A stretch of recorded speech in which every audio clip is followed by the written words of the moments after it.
Hi வணக்கம் friends. நம்ம இப்போ பார்க்குறதா வந்து த்ராட்டில் பாடி. இது வந்து இப்போது வர லேட்டஸ்ட் MP5 காரில் எல்லா கார்லேயும் வந்து இந்த அமைப்பு தான் வரும். பழைய கார்பரேட்டர் டைப் வந்து போய் இப்போ அடுத்து லேட்டஸ்ட்டாக வந்து தான் MP5.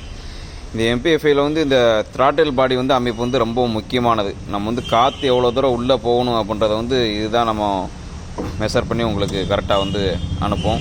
அது மாதிரி உங்களுக்கு இந்த த்ராட்டில் வந்து எந்த அளவுக்கு பொசிஷன் இருக்குது அப்படின்றது சென்ஸ் பண்ணுறதுக்கு தான். இதில் வந்து ரோட்டார் சென்சார் ஒன்று வரும். மேக்ஸிமம் இந்த ரோட்டார் சென்சார் கம்ப்ளைண்ட் வந்துச்சு அப்படின்னா உங்களுக்கு வண்டி ஜர்க்கிங் கம்ப்ளைண்ட் வரும். ஒரு சில காரில் வந்து பெட்ரோல் வண்டியில் வண்டி ஜர்க்காகி போகும். நம்ம ரேஸ் கொடுத்தா சரியாக ரெஸ்பான்ஸ் இருக்காது. இந்த மாதிரி கம்ப்ளைண்ட்டுக்கு வந்து இந்த த்ராட்டில் பாடி சைடு தான் கம்ப்ளைண்ட் இருக்கும். அதனால் இந்த மாதிரி கம்ப்ளைண்ட் வந்துச்சுன்னா த்ராட்டில் பாடியை கம்பல்சரி க்ளீன் பண்ணி போட்டாலே உங்களுக்கு இந்த கம்ப்ளைண்ட் வந்து சரியாயிரும்.